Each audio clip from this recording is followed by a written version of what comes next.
The crown has always been a paradox, a circle of light resting upon a shadow.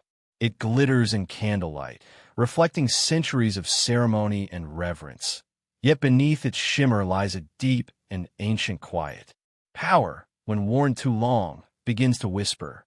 It speaks not in words, but in the hush between footsteps in marble corridors, in the rustle of silk and parchment, in the careful pauses between decrees. To rule is to be both adored and alone. Behind every royal portrait painted in triumph and gold, there are unseen brushstrokes of fear, guilt, and sleeplessness. As we drift through time tonight, we will wander through the hidden rooms of history, where monarchs spoke to no one but their ghosts, and where the brightest jewels were paid for in silence.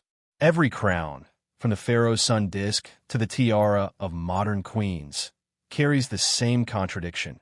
It shines for the world, yet presses heavily upon the one who wears it. It promises immortality, but demands the surrender of peace. For some, it was a divine calling, for others, a gilded cage. The story of monarchy is not only the tale of nations built and wars waged. It is also the story of sleepless eyes behind velvet curtains, of hearts that trembled beneath ermine robes. We often remember kings and queens by their victories, their palaces, their portraits. But history, when it closes its grand doors, reveals another version, one softer, darker, and infinitely more human. There are secrets carved into the stones of castles, whispers buried in tombs, confessions written in invisible ink on faded letters. Imagine walking down a long corridor lit only by flickering candles. The air smells faintly of old wood and forgotten perfume. At the end of the hall stands a throne, its gold dulled by time. Upon it, a figure sits motionless, majestic yet weary. Their eyes meet yours, and for a moment, the centuries vanish. You see not a ruler, but a person carrying the unbearable weight of being more than human. Their world was one of splendor and suspicion, where loyalty could change with the turning of a key, and trust was rarer than diamonds. This is the realm we enter now, a place between history and dream. It is a landscape of both truth and illusion, where fact and myth intertwine like ivy around an ancient gate. Some of what you will hear is recorded by chroniclers, etched in stone, or preserved in dusty archives. Some exists only in rumor, the kind that refuses to die because it rings too strangely true. Each monarch's life becomes a mirror reflecting both what was known and what was hidden. We begin not with judgment, but with wonder. What compels a person to seek the crown? Is it the yearning to protect, to create, to command? Or is it the quieter, more dangerous longing to be remembered forever? The higher the throne, the thinner the air, and in that rarefied space, secrets grow like vines in darkness. Power is not only an external force. It seeps inward, shaping the mind and bending the soul. The crowned heads of history were often prisoners of their own making, trapped between their public myths and private realities. Behind closed doors, many sought solace in strange ways, through mystics and alchemists, forbidden romances, coded letters, or the quiet company of mirrors. Others faced madness, haunted by guilt or prophecy, their dreams heavy with omens. Yet despite their flaws, their shadows, their cruelties, these figures still fascinate us. Perhaps it is because their struggles mirror our own, magnified through the lens of legend.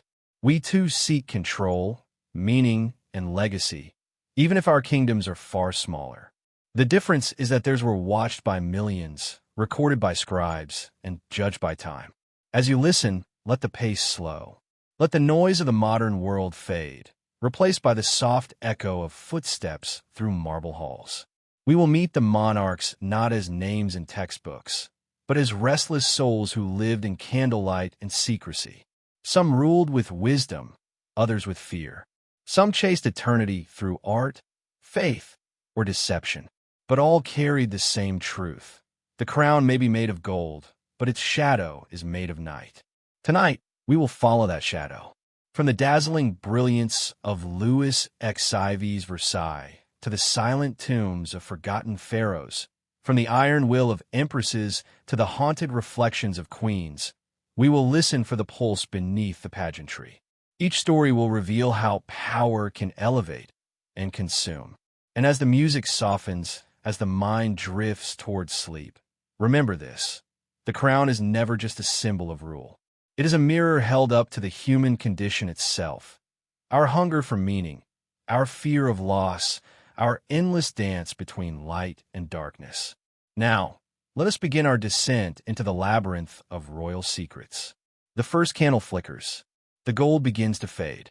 In the stillness of night, the Sun King waits. The night settles softly over Versailles, that immense dream of marble and mirrors born from one man's hunger for glory. In the heart of it all stands Louis XIV, the Sun King, radiant and absolute, his every gesture orchestrated like a divine performance. History remembers his brilliance, the wars, the music, the endless fates beneath painted ceilings.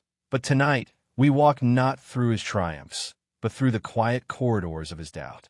Beneath the silks and powdered wigs, behind the glitter of chandeliers, there was another Versailles, one ruled not by light, but by shadow. Louis believed himself chosen by God, the embodiment of divine right. Yet as he aged, the light he summoned began to turn against him. He would wake in the small hours of the morning, his heart restless, his mind circling prophecies and betrayals.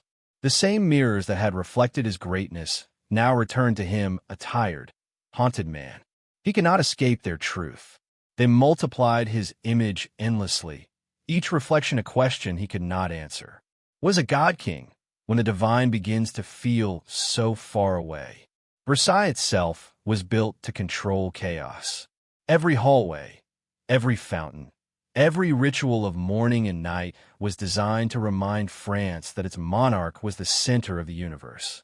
Courtiers rose with him, dressed him, bowed, and retreated according to precise choreography. Even the sun seemed to move at his command. But within this perfection lay suffocation. The king, who ruled over millions, was himself imprisoned within performance. The mask of magnificence could never slip, not even when he felt the weight of loss. The deaths of his children, the decay of his body, the loneliness that not even music or prayer could soothe. Whispers drifted through the palace like smoke. Talk of strange visitors who met with the king in secret chambers, of astrologers summoned under the cover of night. Louis, who had once mocked superstition, began to listen. He feared omens, feared curses whispered by those who envied him. He built chapels to balance his sins, attended masses with feverish devotion, and surrounded himself with confessors who promised absolution but delivered anxiety instead. He was said to keep certain letters locked away, letters never read, sealed in black wax, perhaps bearing prophecies he dared not destroy. Among the courtiers, gossip became an art. Some claimed that Louis dabbled in alchemy, seeking the elixir of eternal youth. Others spoke of the man in the iron mask, the mysterious prisoner kept hidden away under guard for decades. None knew his name, yet his existence haunted France like a dream too strange to dismiss. Who was he? A rival? A twin? A secret born of the Sun King's ambition? The truth, as always, was buried beneath layers of secrecy, and Louis did nothing to stop the stories. He understood their power. A mystery well-placed could be more commanding than any decree. At night, the palace would fall silent. The fountains stilled, the corridors emptied, and the candles burned low. Louis would walk through the hall of mirrors, his footsteps echoing softly on marble floors. Outside, the garden stretched into darkness, geometric, perfect, endless. He had created this paradise as a reflection of himself, but now it seemed to mock him. Each statue stared without mercy. Each mirror repeated the question he could not bear to ask. What remains of the sun when it begins to set? The king's health declined. The court physicians, with their elaborate remedies and solemn oaths, could not ease his suffering.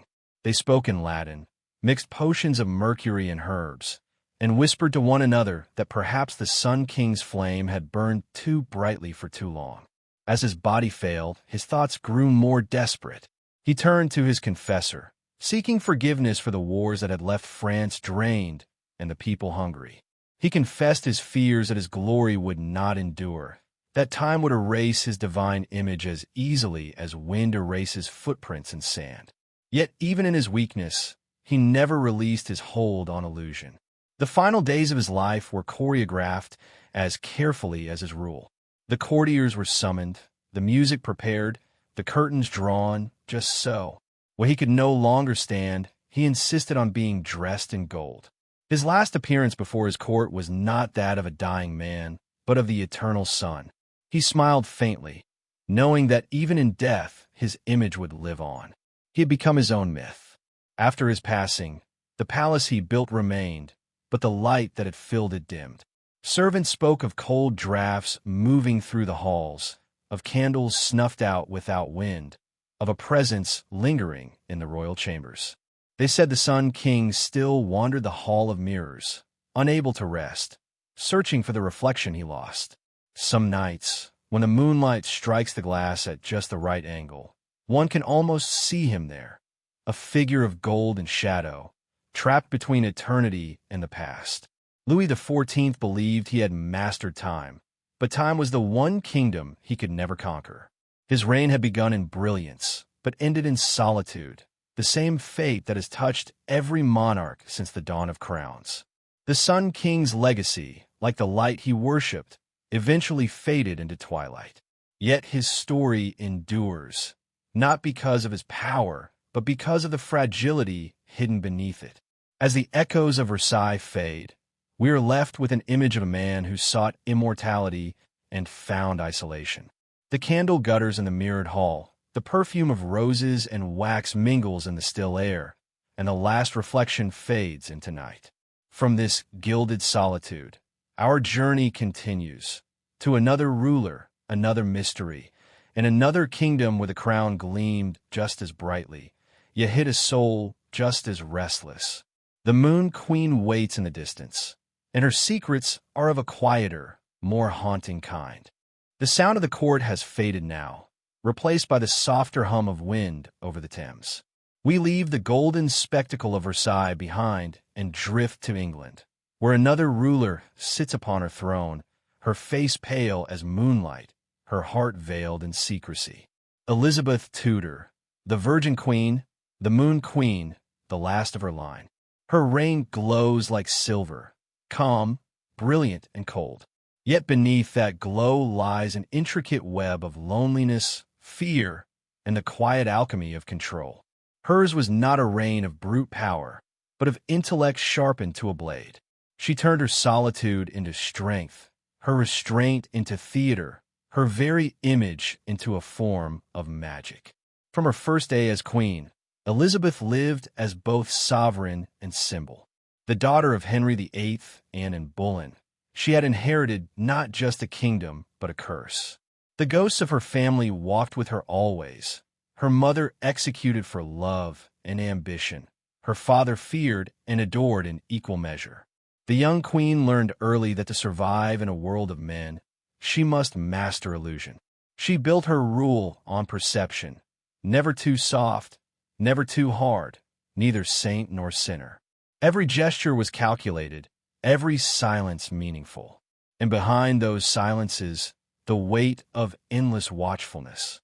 Her court shimmered with brilliance, poets, scholars, explorers, but it was also filled with spies. Each wall of her palaces seemed to listen. There were letters passed under doors, couriers who disappeared, and messages written in codes invisible to the naked eye.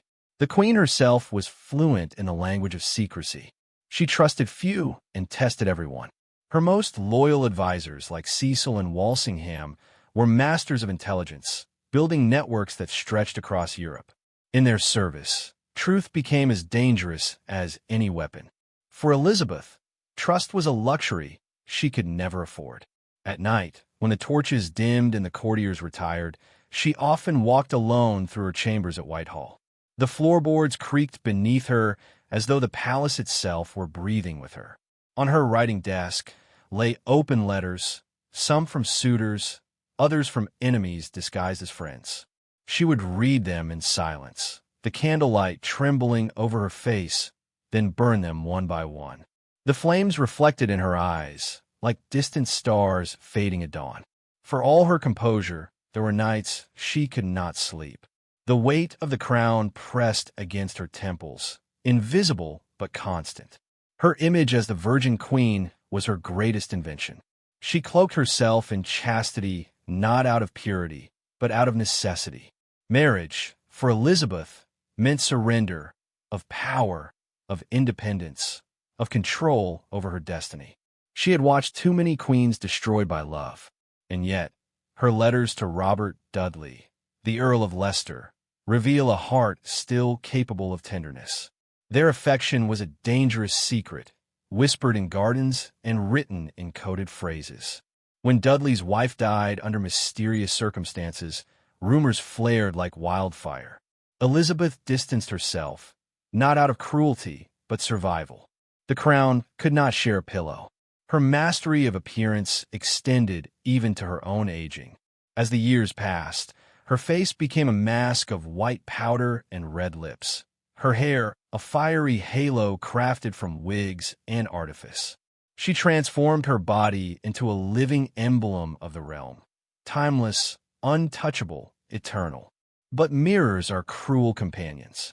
In the privacy of her chambers, she sometimes ordered them covered, unable to face the truth that even a queen cannot halt the slow erosion of time. To the world, she remained radiant. In solitude, she faced the quiet despair of a woman whose reflection betrayed her. Elizabeth's court was a theater of shadows.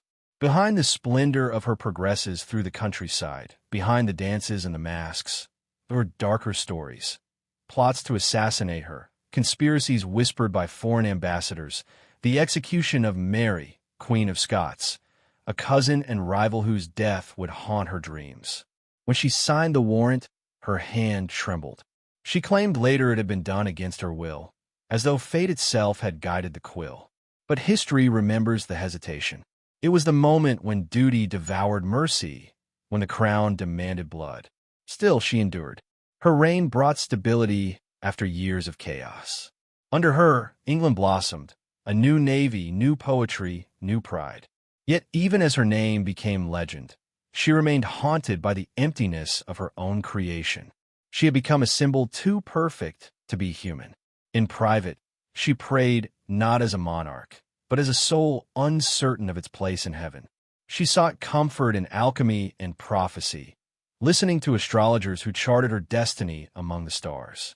Some said she kept a cabinet of curious relics, charms against sickness and betrayal, and a mirror she believed showed more than the surface of things. As she grew older, her solitude deepened. The courtiers who once adored her grew cautious. The young nobles whispered of succession. Her once radiant laughter turned to quiet murmurs. When she spoke of death, she did so with calm detachment, as though it were another mask she would one day wear. On her final nights, she refused her bed, standing motionless for hours, unwilling to lie down lest she never rise again.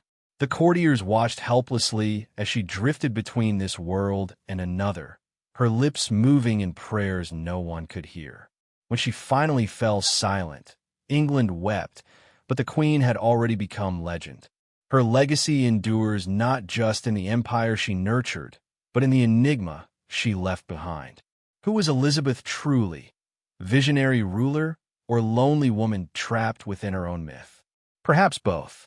She transformed vulnerability into majesty, solitude into sovereignty. She was the moon to Louis XIV's sun, her power not blinding but reflective, not burning but enduring. While the Sun King ruled by spectacle, Elizabeth ruled by absence. What she did not reveal became her greatest strength. Tonight, her spirit lingers in the quiet corridors of Hampton Court, in the scent of ink and wax, in the faint rustle of silk. If you listen closely, you might hear the whisper of her gown as she moves unseen through the halls, still watching, still guarding her secrets. The candlelight trembles, and the room feels colder. The Moon Queen fades into shadow, but not into silence. For beyond her reign lies another monarch, another mystery, one whose search for divine truth would blur the line between genius and madness. The sun may have set over England, but in Prague, a new and stranger light begins to rise. In the heart of Europe, where mist clings to the river and towers pierce the gray sky, there once lived an emperor who preferred the company of dreams to the discipline of kingship. Prague was his kingdom, a labyrinth of spires and alchemy, and at its center stood Rudolph II, Holy Roman Emperor, patron of magic, science, and madness. While other rulers measured their reigns in armies and treaties, Rudolph measured his in obsessions. He collected not only jewels and paintings, but impossible things, astrolabes, automata, stuffed beasts, and glass spheres said to hold fragments of the moon. His palace was less a court and more a mind turned inside out, filled with whispers, wonders, and ghosts. He had inherited vast power, but little peace.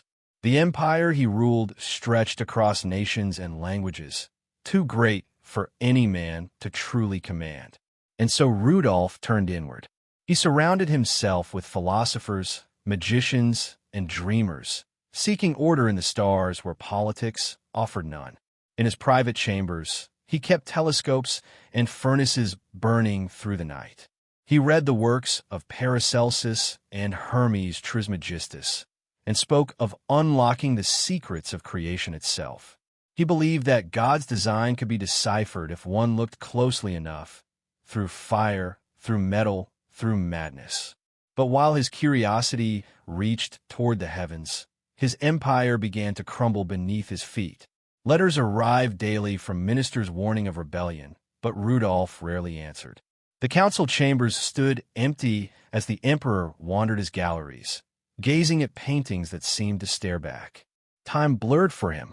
He would rise at dusk and sleep at dawn, drifting between experiments and prayer, between vision and despair. Courtiers whispered that he had lost his reason, that the alchemists who promised gold had instead stolen his mind. Yet still they came to him, thinkers, mystics, and tricksters, each bearing a secret formula, a prophecy, or a curse. Prague itself seemed to mirror his state of mind. The narrow streets filled with astrologers and poets, their candles flickering in the mist. Laboratories glowed behind shuttered windows. There were rumors of invisible inks, of talking skulls, of angels summoned and dismissed before sunrise. Some said the emperor kept in his possession the philosopher's stone, hidden in a locked chamber beneath his palace. Others believed the real treasure he sought was immortality, not of the body, but of the soul. He longed to understand creation, to see the pattern behind all things, and in that longing he forgot to live. His obsession with the unknown isolated him from the world. Family turned against him. Generals refused to obey, and foreign ambassadors returned home describing a ruler more ghost than man. Rudolph's melancholy deepened into something unholy. He suffered from long fits of silence, pacing the same stone hallways for hours. Servants learned to avoid his gaze. He dismissed his ministers one by one, replacing them with magicians and healers who promised salvation through strange powders and celestial alignments. His faith, once strong, dissolved into fear. Every dream became an omen. Every shadow seemed to whisper betrayal. Yet even in decline, there was a strange beauty in him. Visitors to his court wrote of his eyes, dark, luminous, and distant, as though they had seen beyond reason into eternity. In moments of lucidity, he spoke with brilliance unmatched, weaving together art, science, and faith into one vision. He saw the world as a divine machine, precise and mysterious, and himself as both its ruler and its prisoner. He was the clockwork emperor, wounded by forces he could neither command nor escape.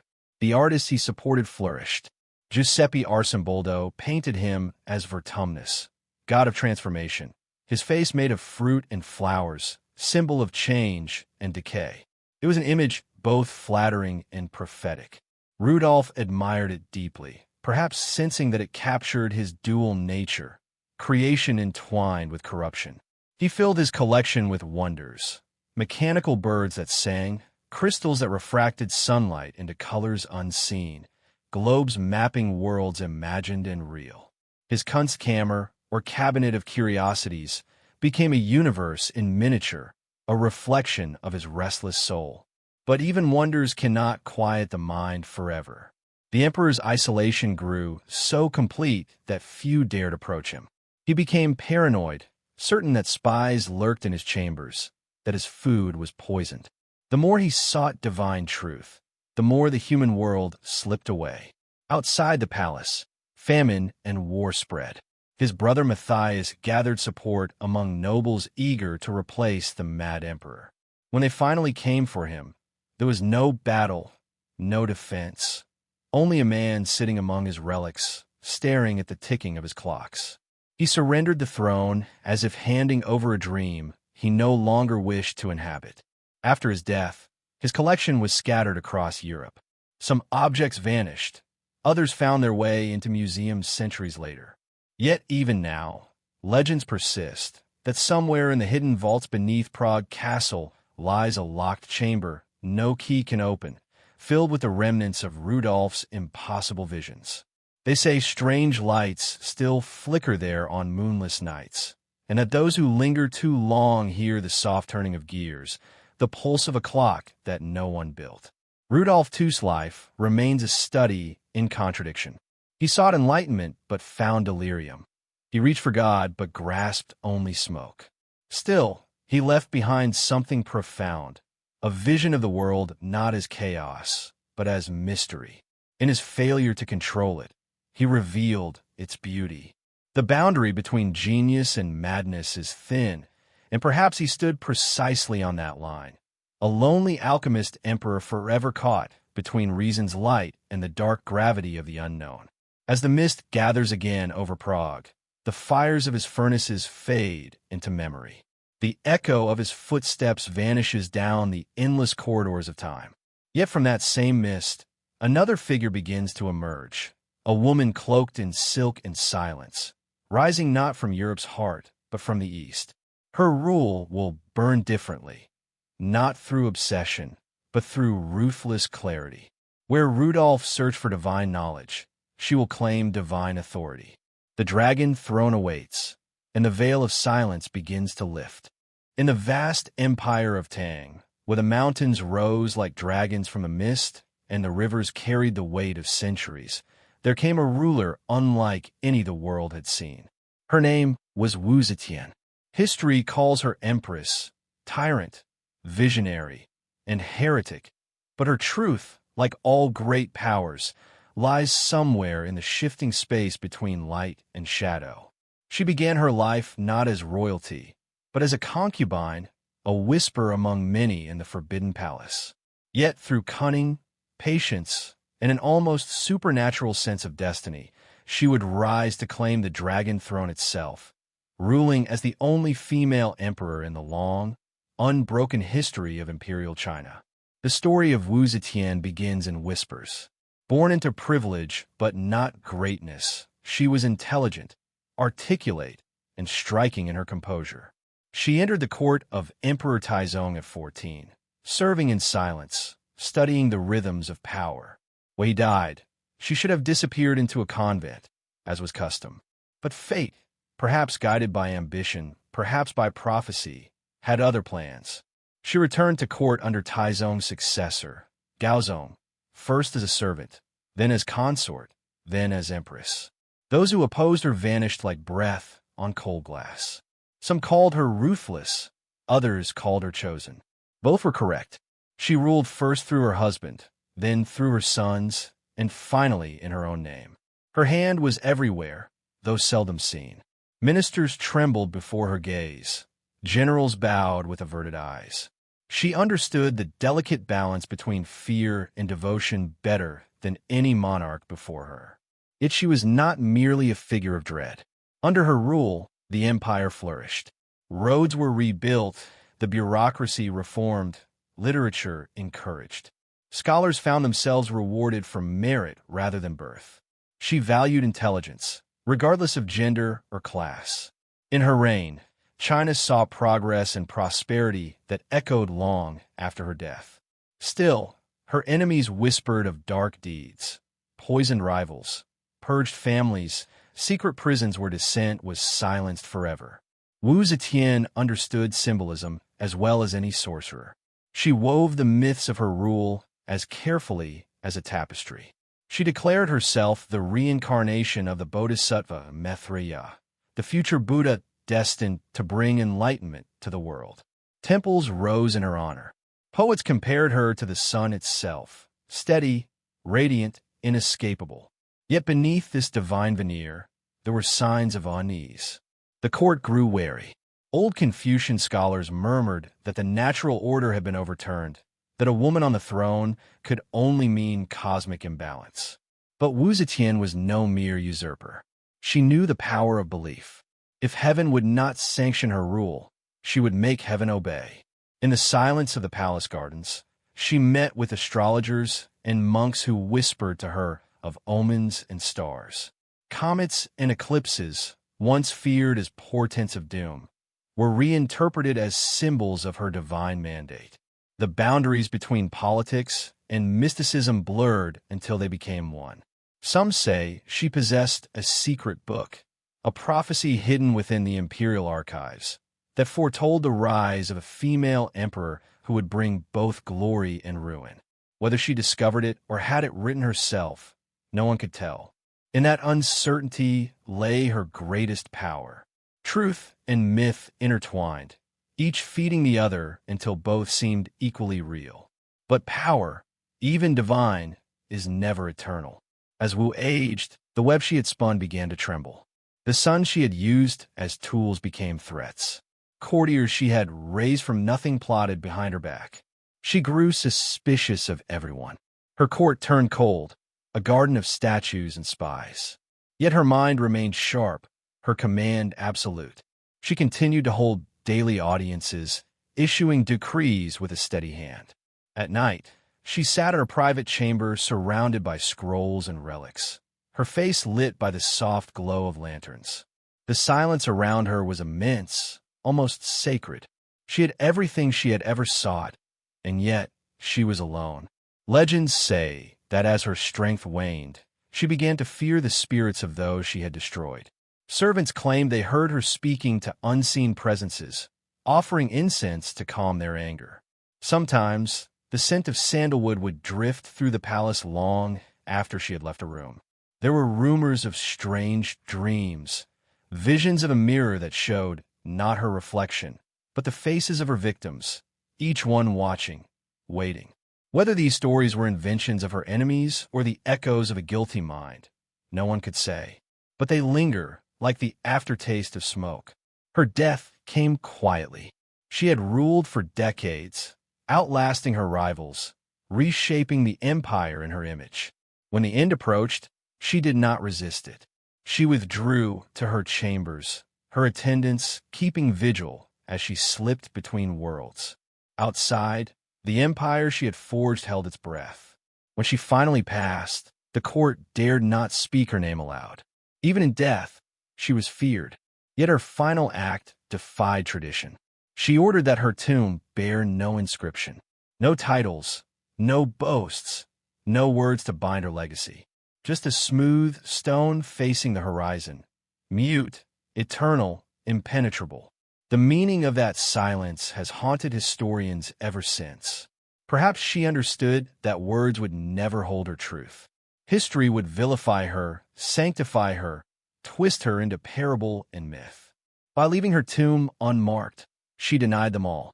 She became what she had always sought to be, a mystery that no one could fully possess. Wu Zetian's reign remains a paradox. To some, she was a visionary who shattered the boundaries of her time. To others, she was a monster cloaked in silk.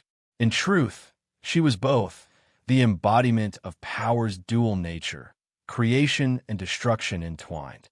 Her empire rose like dawn and faded like dusk, but her name endures, whispering through centuries as both warning and wonder. As the moon rises over the quiet plains of Shaanxi, the stone that guards her still lies untouched. No name, No words, only silence. And in that silence, she remains alive, watchful, waiting beyond judgment. The wind moves across the desert, carrying her story toward another land, another ruler who too defied his gods. The sands of Egypt shimmer under the same ancient sky, and there, a pharaoh once tried to erase all gods but one. His name was Akhenaten, and his light, like hers, burned too fiercely to last. The desert holds its secrets differently. Here, beneath the pale shimmer of the Egyptian sun, time is not measured in seasons or rains, but in layers of sand. Each grain carries the trace of a story buried long ago, each stone a memory of something once divine. And among these buried stories lies the tale of a pharaoh who tried to rewrite eternity itself. A man who turned away from the many gods of Egypt and built a new faith in the blazing image of the sun. His name was Akhenaten, and his vision would fracture a civilization that had stood unchanged for 1,000 years. Before Akhenaten, Egypt had been a land of countless deities. Each village, each household, each life intertwined with gods who ruled over river and harvest, birth and death. The divine world was vast, cyclical, and secure. But when Akhenaten ascended the throne, he saw in that vastness not comfort, but confusion. He dreamed of unity, of one light from which all life flowed.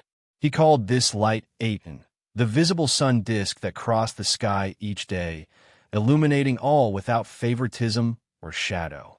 In Aten's simplicity, Akhenaten found truth. In that truth, he found obsession. He began to strip away the old faiths. Temples to Ammonius, Isis, Osiris, and Thoth were closed, their names chiseled from stone. Priests who had served for generations were dismissed, their power dissolved. Statues of gods were smashed, their fragments scattered in the dust. Egypt's pantheon was silenced. Only Aten remained. To his followers, this was revelation. To his enemies, heresy. The great cities murmured in confusion, but the pharaoh's will was unbending.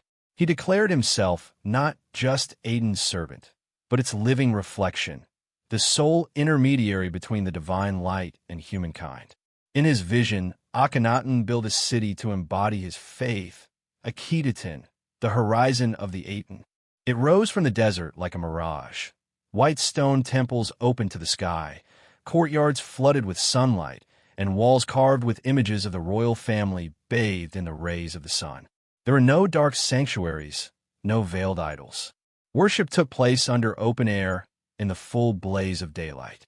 The city pulsed with devotion, with song and incense, and the rhythmic prayers of a people uncertain yet compelled. But even as Akhetaten thrived, the rest of Egypt began to wither. The old gods do not die quietly. Akhenaten's transformation extended beyond religion. The art of his reign broke with every tradition before it. Where once pharaohs had been portrayed as unyielding, idealized figures, Akhenaten ordered himself depicted as he truly appeared, elongated, almost androgynous, with narrow limbs and a distant, inward gaze.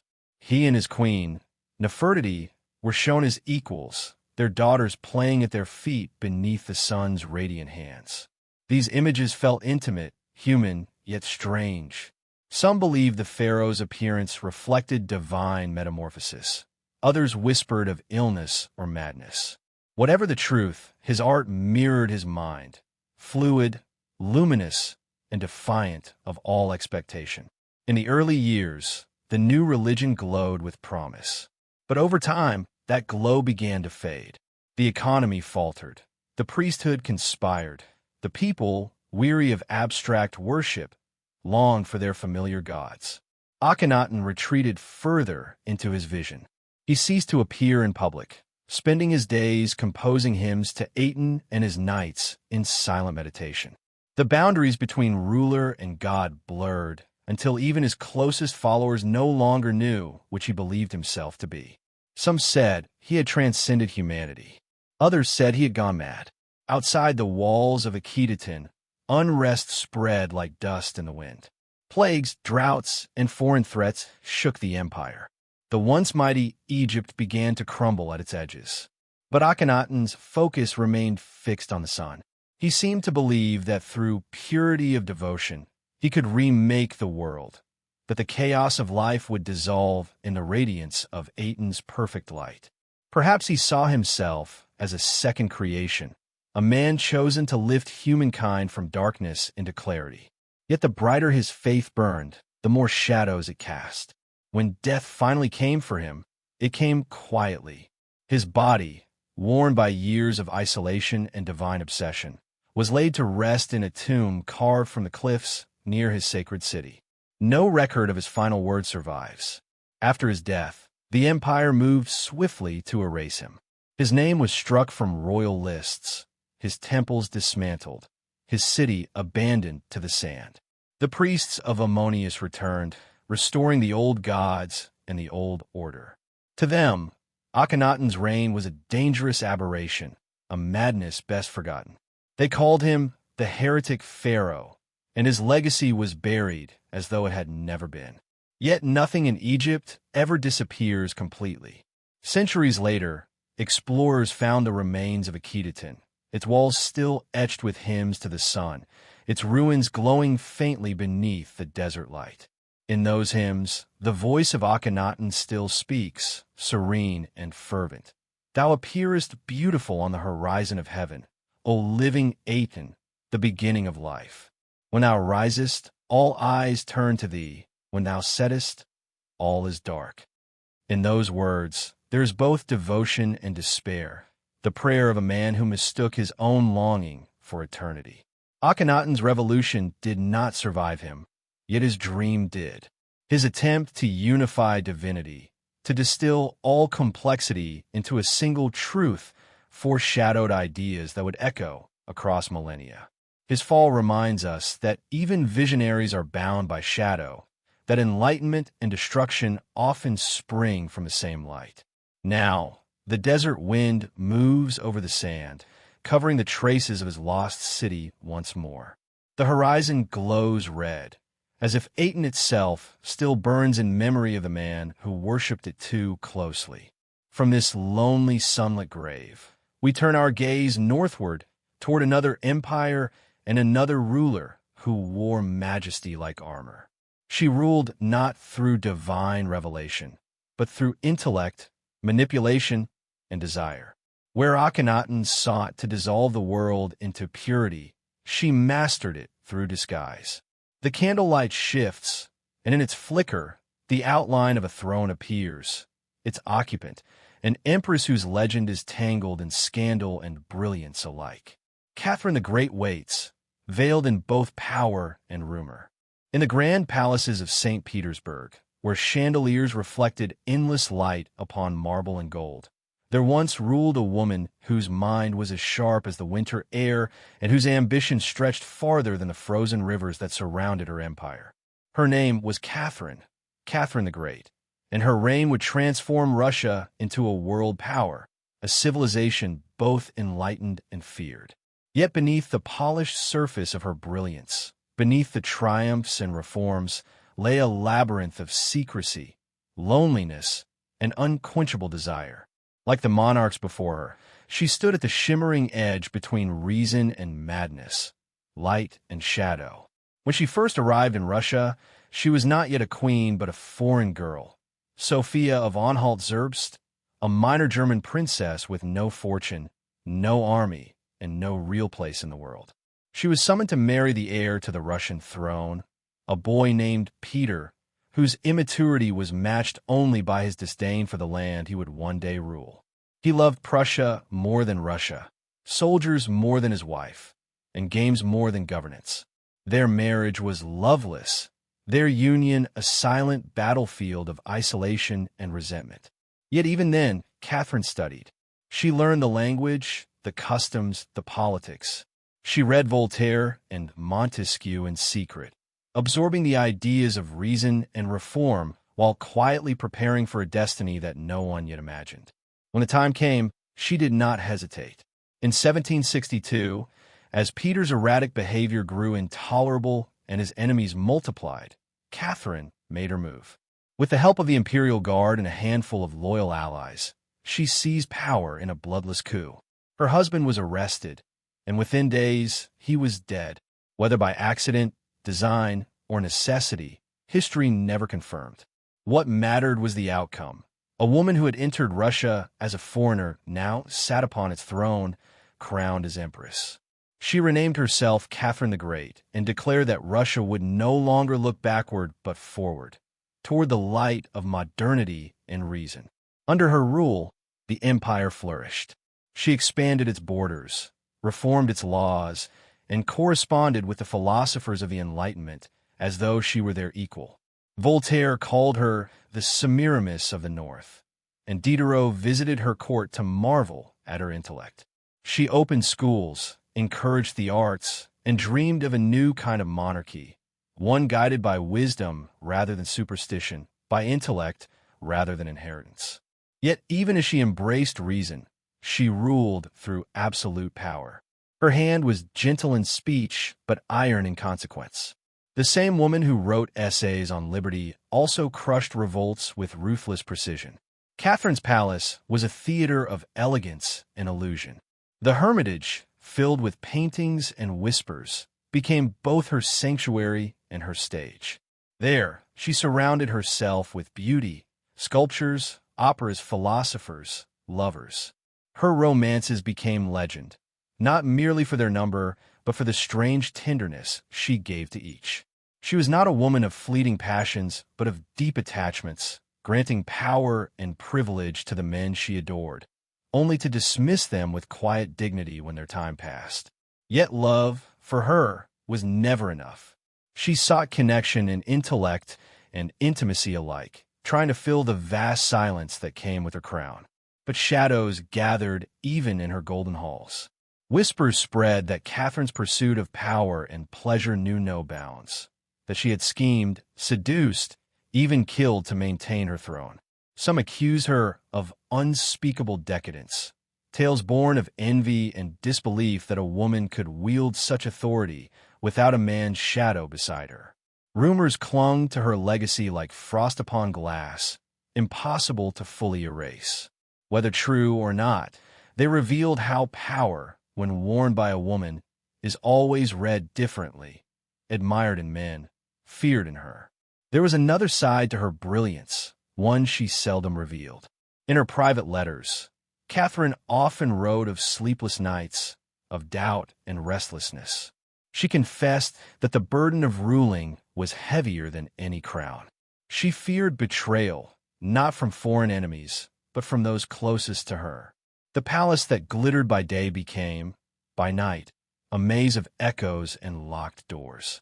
She paced its corridors, her thoughts drifting between politics and memory. Even in her triumph, she remained haunted by the fragile nature of control. Toward the end of her reign, she faced rebellions that tested her resolve. The Pugachev uprising, a peasant revolt led by a man claiming to be her dead husband returned from the grave, spread chaos across her empire. It was as though the past itself had risen to accuse her. She crushed it, as she did all opposition, but the message lingered. Every empire, no matter how strong, is built upon uncertain ground. Perhaps she understood, in her final years, that enlightenment could never fully banish darkness. It could only illuminate its edges. When death came to Catherine, it came suddenly.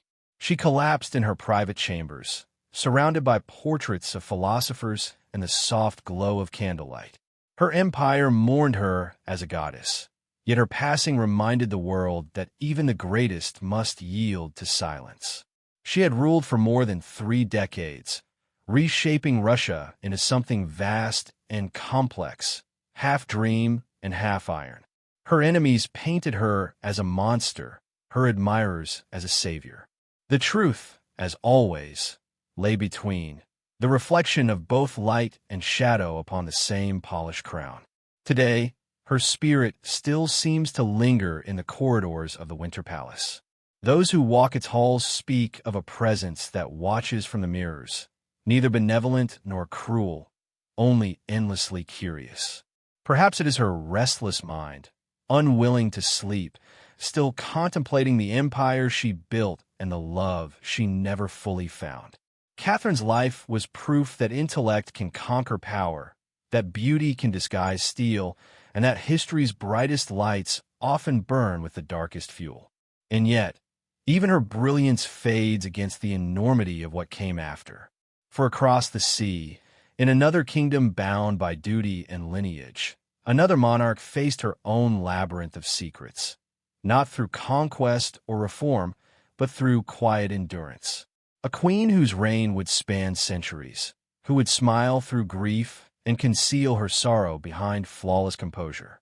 The candlelight dims, the music softens, and the sound of carriage wheels echoes through London fog. In the heart of empire, another story begins, the story of Queen Victoria, whose silence became her shield and whose heart, once broken, changed the rhythm of a nation. The air in Victorian London was thick with coal smoke and ceremony, a city caught between the hum of progress and the echo of an older world. Beneath the towering spires and gaslit streets, a queen reigned who came to embody not just an empire, but an age itself.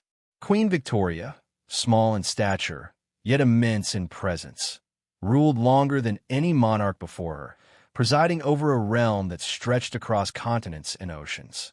To her subjects, she was both mother and mystery, a figure of stability in a time of constant change. But behind the stoic portraits, the black dresses, and the carefully measured public words, there lived a woman of profound emotion and contradiction, whose life was haunted as much by love as it was shaped by loss. When Victoria ascended the throne in 1837, she was just 18, a sheltered girl suddenly thrust into the vast machinery of empire. The weight of the crown must have felt unbearable at first, a lonely figure surrounded by courtiers, expectations, and invisible chains. Yet from the beginning, she possessed a fierce sense of self. Her journals from those early days pulse with youthful conviction, as if she knew instinctively that her life would not belong to her alone. She sought companionship, not just counsel, and found in her cousin, Prince Albert of Saxe-Coburg. Their marriage, though arranged, blossomed into something rare, a partnership of affection and intellect built on shared ideals and deep trust. Together, they became the image of moral authority and domestic virtue that would define the era. They read poetry to each other by candlelight, debated art and science, and filled their home with laughter and music. Albert's influence transformed her reign. He became her advisor, her anchor, her mirror. With him, she was not just a queen, but a woman allowed to dream. Their family grew, their love immortalized in paintings and public adoration.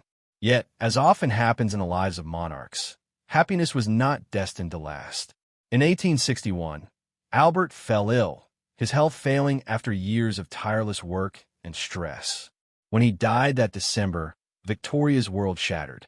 The woman who had once radiated vitality retreated into silence. Draped in mourning black, she withdrew from the public eye, her grief transforming into ritual. She filled her rooms with his portraits, preserved his clothes as though he might return at any moment, and spoke to his memory in whispers. The people who had once adored her began to grow uneasy. Newspapers questioned her absence. Republicans murmured of indifference. Yet for Victoria, life without Albert was unthinkable. The crown felt heavier, colder, without the warmth of his counsel beside her. Her seclusion became legendary, her grief an empire in itself. For years, she ruled from behind the veil, communicating through ministers, writing letters filled with melancholy wisdom. She turned to faith, to spiritualism, even to the strange comfort of seances that promised fleeting contact with the dead. Some said she sought messages from Albert through mediums, others that she simply needed to believe he still watched over her. The boundaries between devotion and obsession blurred. Her loneliness became both her weakness and her strength, a dark companion that never left her side. And yet, she continued to rule. Through revolutions abroad, industrial revolutions at home, and the rising tides of colonial expansion, Victoria remained a constant figure. a symbol of order in a restless age. She transformed mourning into identity. The black dress became not only a sign of sorrow, but of discipline and power, a quiet assertion of endurance. Her public image, stern, dignified, unyielding, was both armor and illusion. Beneath it, she still wrote in her private journals of longing, of dreams where Albert appeared smiling, of nights when she felt his absence like a physical wound. But power demands performance, and Victoria learned to wear her grief as regality. As her empire expanded, her name became synonymous with dominion. From India to Africa, from Canada to Australia, her face appeared on coins, portraits, and monuments. She was no longer merely a person. She was an idea, a myth of moral authority. Yet this myth came at a cost. In private, she struggled with isolation, trapped by her own legend. Servants spoke of the strange stillness of her chambers, where clocks were stopped at the hour of Albert's death, and no one dared to disturb the atmosphere of eternal mourning. There was one man who managed to pierce her solitude, John Brown, a Scottish servant whose loyalty and blunt honesty offered her a kind of solace no courtier could provide. Their friendship sparked endless gossip, scandal even, but it also revealed her humanity. Through him, she laughed again, spoke freely, and remembered something of herself beyond the crown. Whether their bond was love or simply the meeting of two lonely souls, history has never decided. What remains certain is that he gave her back a measure of warmth in a world that had grown unbearably cold. As the years passed, Victoria aged, but her will never softened. She endured wars, the deaths of her children, and the slow unraveling of the world she had built. The empire she ruled grew vast beyond comprehension, its grandeur shadowed by exploitation and unrest.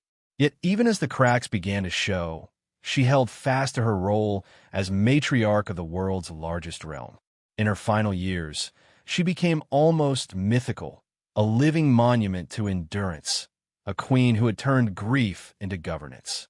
When she finally died in 1901, after more than 60 years on the throne, the empire fell into an uneasy silence.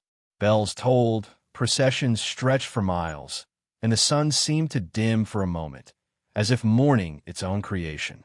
She was buried beside Albert, her hand resting on a small memento of him, a lock of hair, a photograph, a symbol of a love that had outlasted even the empire itself. In the stillness of her tomb, surrounded by the relics of her age, Victoria's spirit seemed to exhale at last.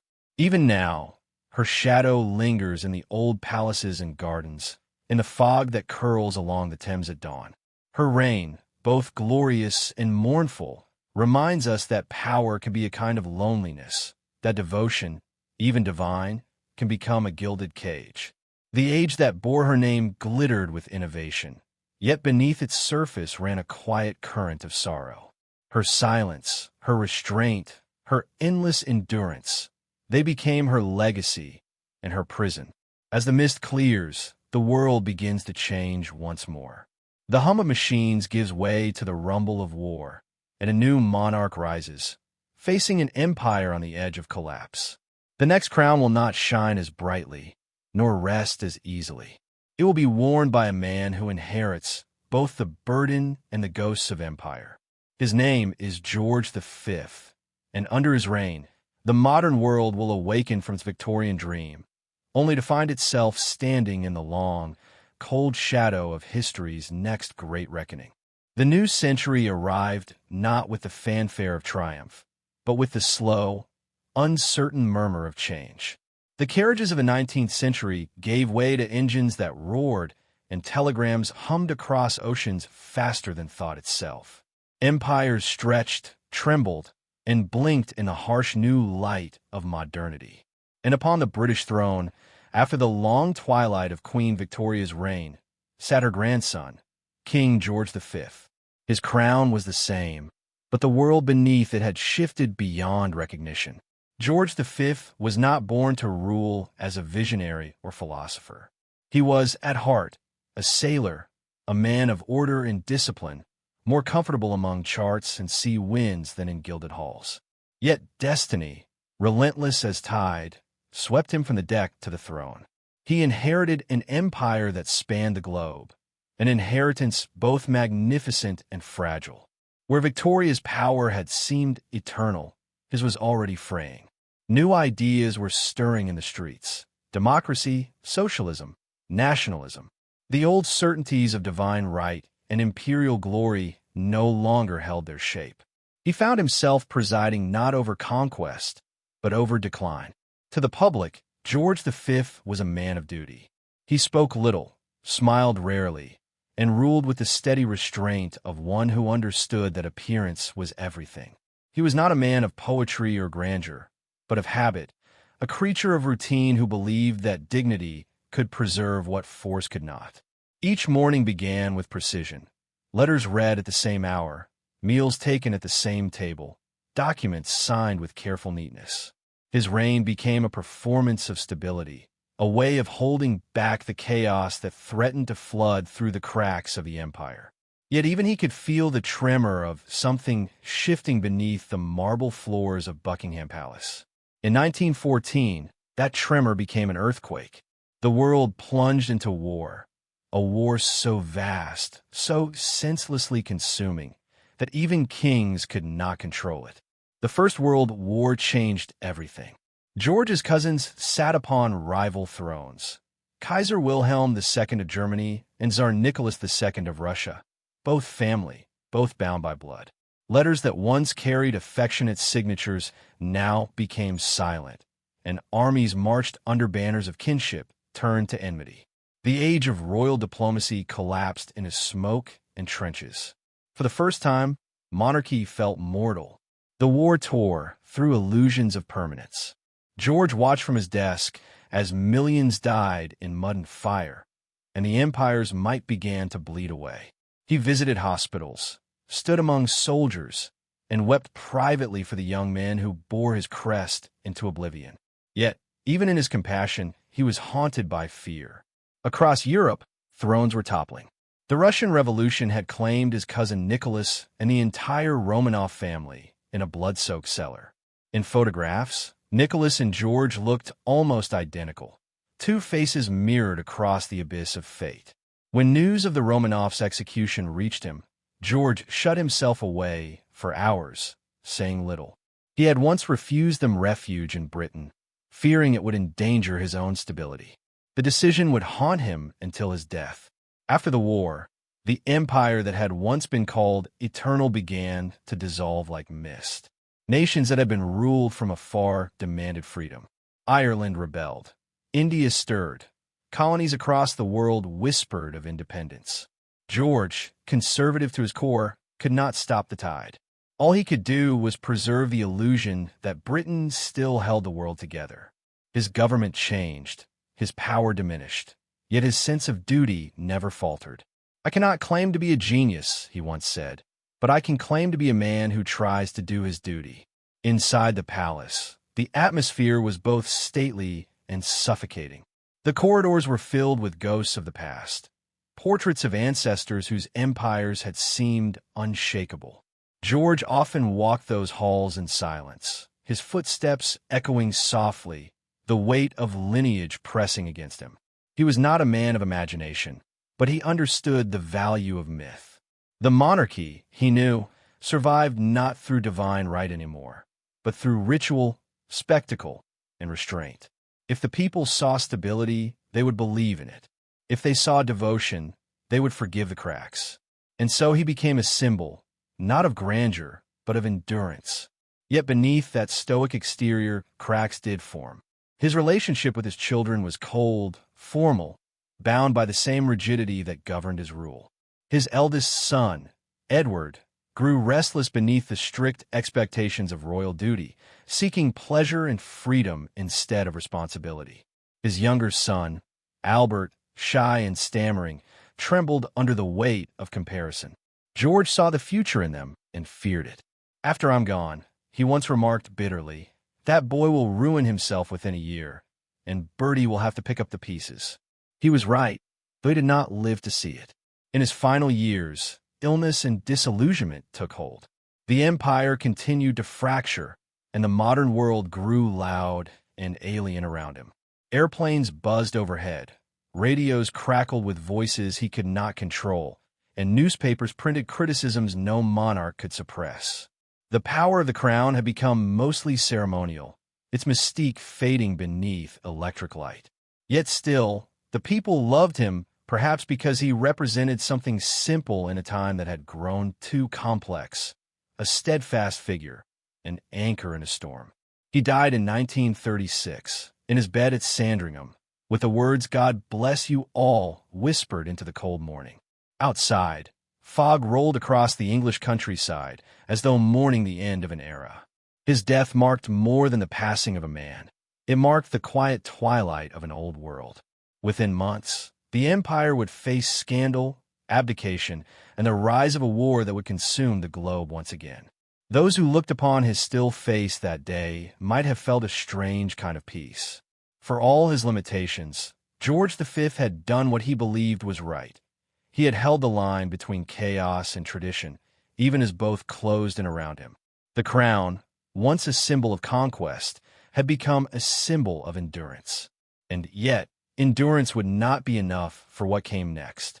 His son, Edward VIII, would shatter the illusion of royal perfection in a single act of defiance that would shake the monarchy to its core. A king who chose love over duty, desire over empire. The whisper of scandal that followed would echo not just through palaces, but through history itself, reminding the world that even the highest crown can fall for the simplest reason, the human heart. The age of obedience was ending, and in its place, the age of choice was about to begin. Edward VIII, the son of George V, was a man who seemed destined to live out the very contradictions of his time, caught between royal duty and the allure of personal freedom. From the moment he was born, his life seemed to defy the expectations of monarchy. He was a man of charm, wit, and magnetism, a figure who attracted attention wherever he went. Handsome, confident, and brimming with charisma, he was often portrayed as the epitome of modernity, the perfect figurehead for an empire in transition. Yet beneath the surface of that captivating exterior, there was an undeniable conflict, a tension between the man he wanted to be and the role the world demanded of him. Edward's early life was one of privilege and luxury, but it was also marked by a profound sense of restlessness. As the eldest son of George V, he was groomed for greatness from an early age, yet he was never quite the traditional royal heir. He was a man of modern tastes, influenced by the decadent culture of the 1920s, a time when the old social and political certainties were crumbling. He surrounded himself with artists, intellectuals, and the fashionable elite, rather than the dignitaries and politicians who had traditionally surrounded monarchs.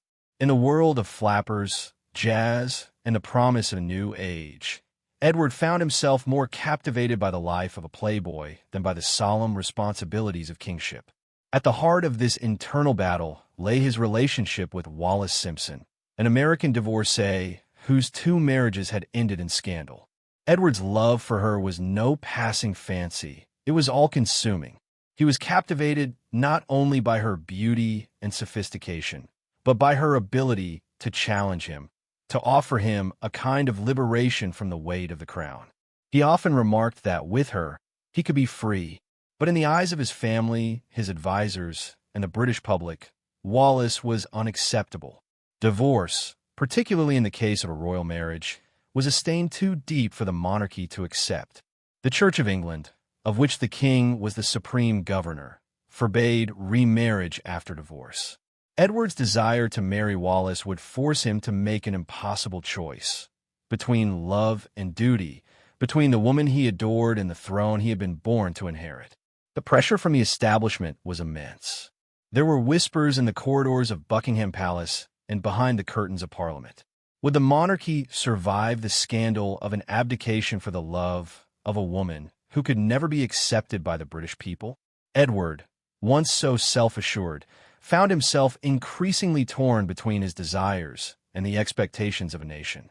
There were moments when he seemed to understand the gravity of the situation, yet the pull of his personal happiness was too strong. His advisors warned him, urging him to marry someone more suitable, someone who would preserve the dignity of the monarchy. But Edward, in the most dramatic act of defiance in modern royal history, chose love over lineage. In December 1936, he abdicated the throne, famously declaring, "I have found it impossible to carry the heavy burden of responsibility and to discharge my duties as king as I would wish to do without the help and support of the woman I love." The decision shocked the world. The abdication of a British monarch was unprecedented, a public rupture with centuries of tradition. It was not just a personal decision, but a national crisis. For many, it marked the beginning of the unraveling of the monarchy's influence, a turning point that symbolized the diminishing power of kings in an era that was swiftly becoming more democratic and less reliant on inherited authority. Edward's abdication was a grand spectacle of modernity clashing with the ancient institutions of power.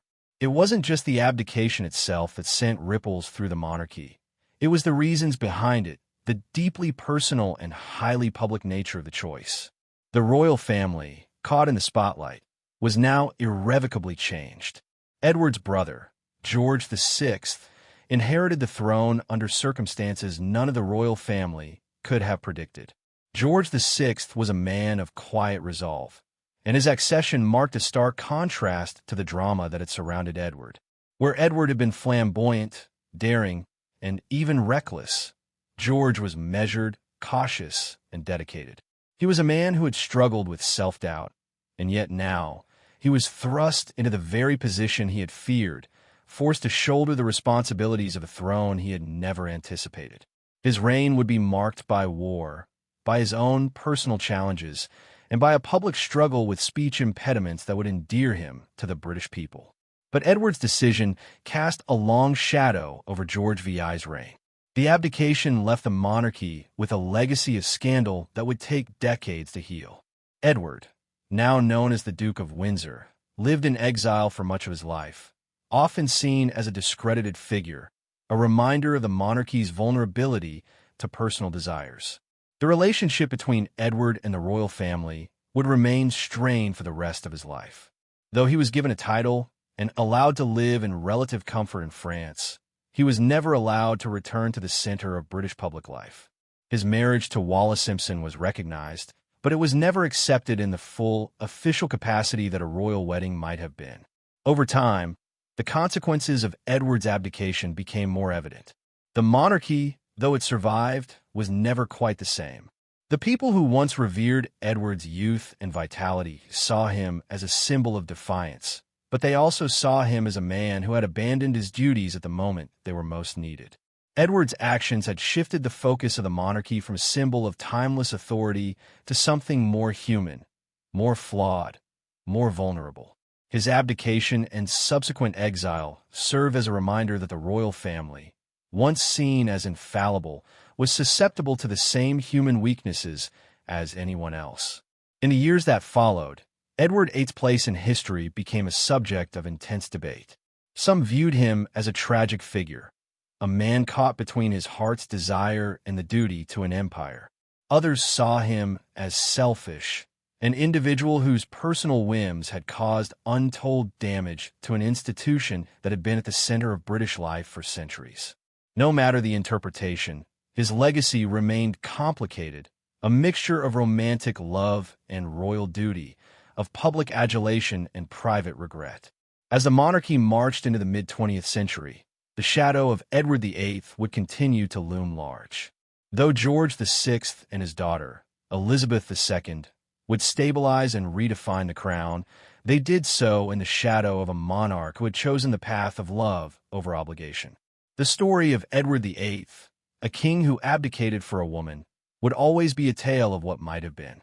It was a narrative that captured the changing tides of history, the clash of personal freedom and institutional expectation, and the profound consequences of a decision that would echo across generations. After the abdication of Edward VIII, the British monarchy found itself at a crossroads, with a fragile legacy to rebuild. George VI, once an unlikely king, ascended the throne in December 1936, thrust into a role for which he had never prepared. The new monarch was a man of deep personal insecurities, having long struggled with a stammer that made public speaking an ordeal. Yet, as the clouds of a second global conflict gathered on the horizon, George VI would come to symbolize the resilience and fortitude of the British people. His reign would be marked not by scandal, but by courage, a courage that was not only needed on the battlefield, but in the heart of the royal family itself. George VI's early life had been one of quiet struggle. Unlike his flamboyant brother, Edward VIII, George was never the picture of royal confidence. He was shy, reserved, and plagued by self-doubt. His stammer, a condition that had been exacerbated by a strict and emotionally distant upbringing, was a source of embarrassment for him. He would often retreat into himself, painfully aware of his limitations. In private, he was described as a man of deep kindness, but in public he was often seen as stiff, formal, and lacking the easy grace of his elder brother. Yet beneath the surface of this seemingly unsuited monarch was a man of immense personal strength that would be tested like never before. When George became king, few could have predicted that the world was on the brink of war. The political landscape of Europe was unraveling, and the forces of fascism were sweeping across the continent. The Nazi regime, led by Adolf Hitler, was threatening to engulf Europe in violence and terror, while the Soviet Union under Stalin loomed as a terrifying force to the east. In the face of these threats, the monarchy was forced to reconsider its role. No longer could it simply symbolize imperial grandeur and tradition. It needed to become a source of national unity, strength, and resolve. It was in this moment of crisis that George VI's true character began to emerge. Although he lacked the rhetorical ease of his predecessors, he possessed a quiet determination that would resonate with the British people. One of the defining moments of his reign, and one of the defining moments of the Second World War, was his ability to speak directly to the nation during the darkest hours of the conflict. His speech on September 3, 1939, after Britain declared war on Germany, marked a turning point in his reign. Standing before the microphone, George VI faced the daunting task of addressing a nation gripped by fear and uncertainty. He stammered through the first few lines, his voice faltering under the weight of the moment. Yet, as the speech continued, something extraordinary happened. His voice steadied, and the words began to flow. In that moment, the king was no longer a man haunted by his insecurities. He was a symbol of courage and leadership. His words resonated with the British people, many of whom felt the same sense of fear and doubt in the face of the war.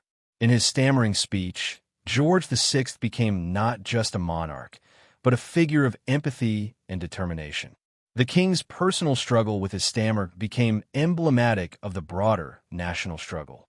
Britain, much like its monarch, was facing an enemy far more powerful and menacing than it had ever encountered.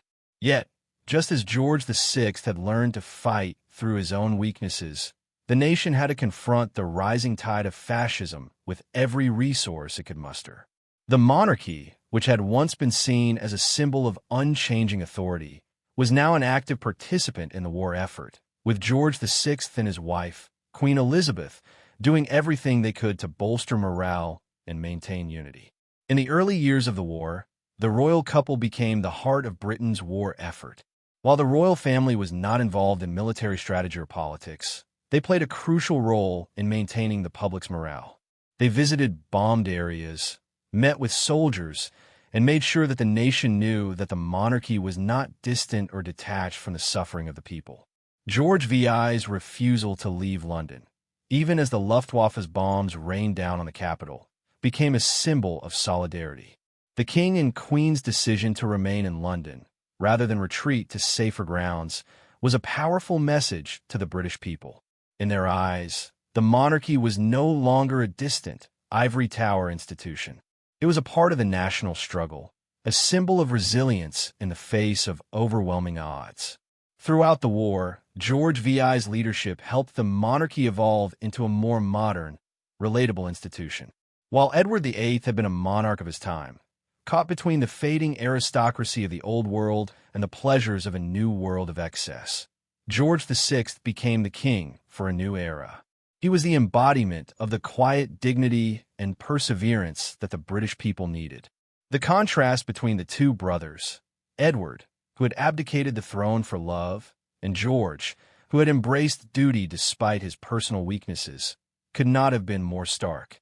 George VI did not have the natural confidence of his brother, but he had something that was arguably more important: the ability to rise above his own limitations for the good of the nation. But George VI's battle was not only on the world stage. Internally, he continued to grapple with his own fears and doubts. The pressures of leadership took their toll. He had lived much of his life as a second-class heir, never expecting to wear the crown, and yet here he was, facing the greatest crisis of his reign. In private, he was a man who would often break down in tears, overwhelmed by the immense weight of responsibility. His personal struggles were compounded by the anxiety that accompanied the war, anxiety not only for the safety of his people, but for the security of his empire, which was slowly crumbling under the pressure of conflict. Despite these personal battles, George VI continued to lead Britain through the war with courage and dignity. His wife, Queen Elizabeth, was a quiet yet unwavering support, her own strength often acting as a stabilizing force for her husband. Together, they became the figureheads of a nation under siege, the embodiment of a monarchy that had survived centuries of change but was now facing a challenge that could alter its place in history forever. In the post-war years, as Britain emerged from the shadow of conflict, George VI's health began to deteriorate. The physical toll of the war, combined with the emotional burden of his reign, began to catch up with him. In 1952, George VI died of lung cancer, leaving behind a nation forever changed by the experiences of the war. His daughter, Elizabeth II, would ascend to the throne, and the monarchy would begin a new chapter.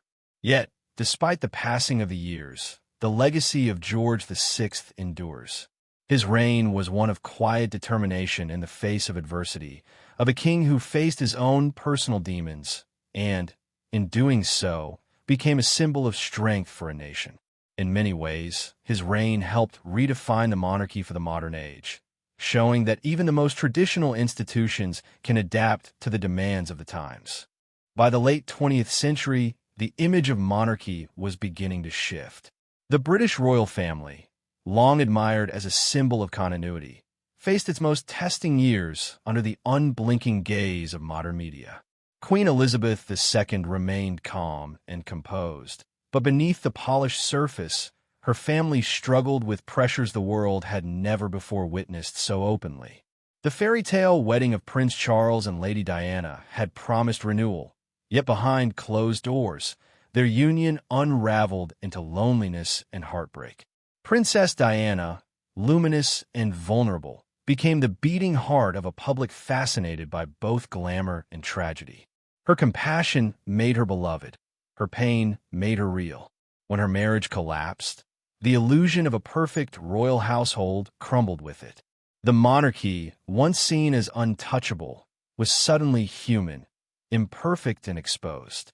The shock of Diana's death in 1997 brought the tension between crown and country to its breaking point. As the nation wept, the royal family's reserve was mistaken for indifference, and centuries of reverence turned briefly to anger. But grief also forged a strange new understanding. People no longer wanted distant rulers. They wanted to see the humanity behind the crowns. From this pain, the monarchy learned to adapt. The Queen began opening doors once kept firmly closed, showing warmth and transparency that rebuilt quiet trust. The monarchy had changed, not by decree, but by necessity. The age of divine distance had given way to the age of shared emotion, and the crown, though still heavy, began to carry the gentler weight of connection. The turn of a new century brought a softer rhythm to the royal story. The monarchy, tested by loss and scandal, found renewal in the younger generation.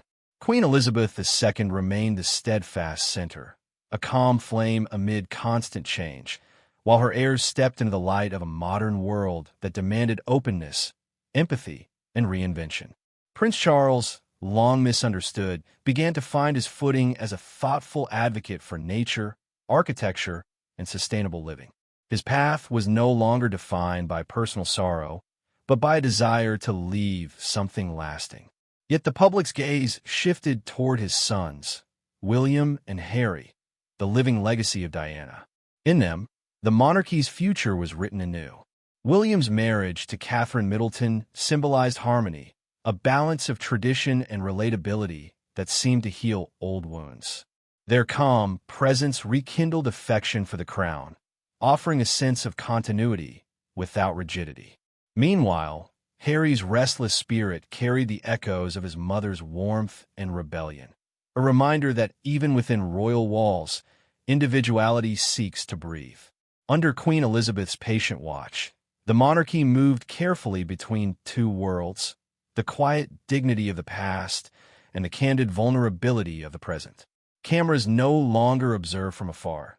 They now followed every step. Yet, through it all, the family learned to transform exposure into empathy. By the time the new millennium deepened, the crown had endured again, reshaped by resilience rather than power. The monarchy was no longer an untouchable force. It was a story of survival, a symbol of grace under relentless scrutiny. From the sorrow of Diana's time to the promise of a new generation, the British crown found a quiet, enduring rhythm once more. As the 21st century unfolded, the British monarchy found itself entering a new and uncertain era, an age shaped by digital transparency, global connectivity, and the relentless scrutiny of social media.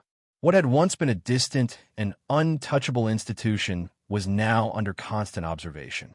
Every gesture, every word, every silence of the royal family was amplified by the lenses of cameras and the voices of millions online.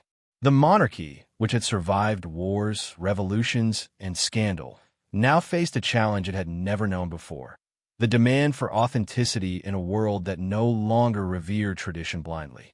It was a time when public opinion could shift overnight, when a single headline could sway sentiment across continents, and when the mystique that had once protected the crown began to thin under the harsh light of modernity.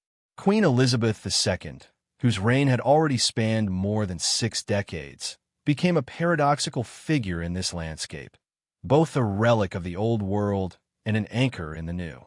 Her steadfast composure, once interpreted as detachment, began to be understood as a rare form of discipline in an age of overexposure. She had lived through nearly every major upheaval of the modern era, from the fall of empires to the rise of the internet, and yet her commitment to her role had never faltered. Under her leadership, the monarchy had adapted to modern expectations with quiet precision. She allowed the institution to evolve subtly, embracing televised addresses, carefully curated media access, and later, digital outreach through official royal websites and social platforms. It was a delicate balance, offering enough transparency to remain relevant, while preserving enough mystery to maintain reverence. Yet even as the monarchy evolved, new tensions began to emerge within the royal family itself. The younger generation, Prince William, Prince Harry, and their wives, embodied both the continuity and the friction of this modern monarchy. They were products of a world that demanded relatability and compassion from its leaders, but they also carried the burden of centuries of inherited expectation. The marriage of Prince William to Catherine Middleton was celebrated as a triumph of stability and tradition renewed. Kate, a commoner by birth, represented a bridge between the royal institution and the ordinary British public. Her poise, grace, and grounded nature quickly endeared her to the people, and for a time, it seemed as though the monarchy had found a perfect formula for the 21st century, a blend of accessibility and decorum that mirrored the public's evolving values. But as the world applauded William and Kate's calm and steady rise, another story began to unfold, one that would once again test the monarchy's ability to withstand controversy. Prince Harry, Diana's younger son, had long been the embodiment of the monarchy's human side. He was open, expressive, and deeply affected by his mother's death, carrying with him both her warmth and her rebellious spirit. His marriage to Meghan Markle, an American actress of biracial heritage, was initially heralded as a sign that the monarchy had finally embraced a modern, diverse identity. It was a moment of optimism, a symbolic gesture of progress that reflected a Britain increasingly defined by multiculturalism. But the union soon became a source of tension both within the royal family and in the public sphere. The media, which had once turned Diana's life into a tragedy of spectacle and sorrow, now fixated on Meghan with similar fervor. Every aspect of her behavior, her background, and her relationship with Harry was dissected in tabloids across the world. Beneath the surface of smiling photographs and ceremonial appearances, there were fractures forming, personal, emotional, and institutional. Meghan and Harry's eventual decision to step back from royal duties in 2020 sent shockwaves through the monarchy. Their announcement, made not through a traditional press release but on social media, reflected the deep generational divide within the royal institution. For some, their choice was seen as an act of independence and self-preservation. For others, it was a betrayal of duty. Either way, the episode symbolized the growing difficulty of maintaining the monarchy's age-old traditions in an era defined by personal freedom and digital immediacy. This modern rupture brought to the surface the monarchy's most persistent contradiction. It was at once a family and an institution, bound by love and lineage, but governed by protocol and duty. The tension between these two realities had always existed, visible in the stories of Edward VIII, Princess Margaret, and Diana. But in the 21st century, it became impossible to conceal. The monarchy was no longer able to rely solely on symbolism.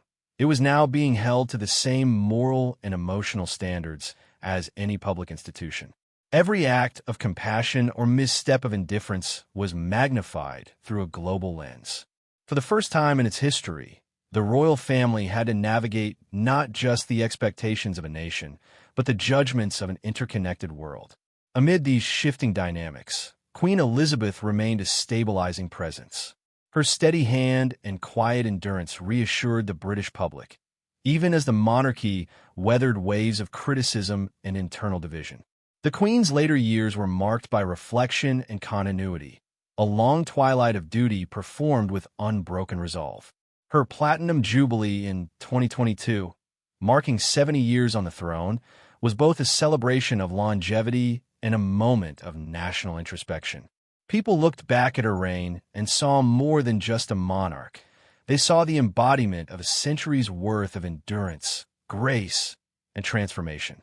Through wars, recessions, scandals, and cultural revolutions, she had remained the one constant in a world of perpetual change. Her passing later that year closed a monumental chapter not only in British history, but in the story of modern monarchy itself. In the wake of her death, the world watched as Charles ascended the throne, an event long anticipated yet still steeped in uncertainty. As King Charles III, he inherited both the privileges and the burdens of his lineage. His reign began in a world that was both more connected and more fractured than ever before. Environmental activism, social responsibility, and transparency were now the defining measures of leadership. And Charles, who had long championed ecological and humanitarian causes, seemed uniquely positioned to bridge the gap between tradition and progress. Yet he also faced immense challenges: declining public trust in institutions, growing Republican sentiments, and the lingering perception that the monarchy itself was a relic of a bygone era. To survive, Charles would have to redefine what kingship meant in the 21st century, not as an absolute ruler, but as a figure of conscience and cultural continuity. The monarchy, now entering this new era under Charles's guidance, faced an existential question that had been building for decades. Could an ancient institution rooted in hierarchy and ritual truly find relevance in a world defined by equality and transparency? The answer, as always, lay in its ability to adapt without erasing its essence. The future of the crown depended not on grandeur, but on sincerity, on the willingness of its members to be both guardians of history and participants in a changing world.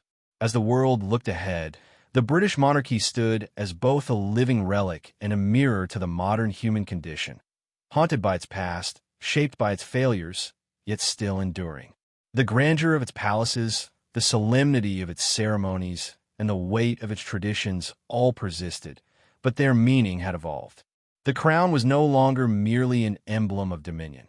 It had become a vessel of memory, carrying within it the stories of triumph and tragedy, duty and rebellion, power and vulnerability. In the soft glow of the modern age, the monarchy's endurance was not measured in conquest or control, but in its capacity to reflect the enduring paradox of humanity itself, the desire for permanence in a world that never ceases to change.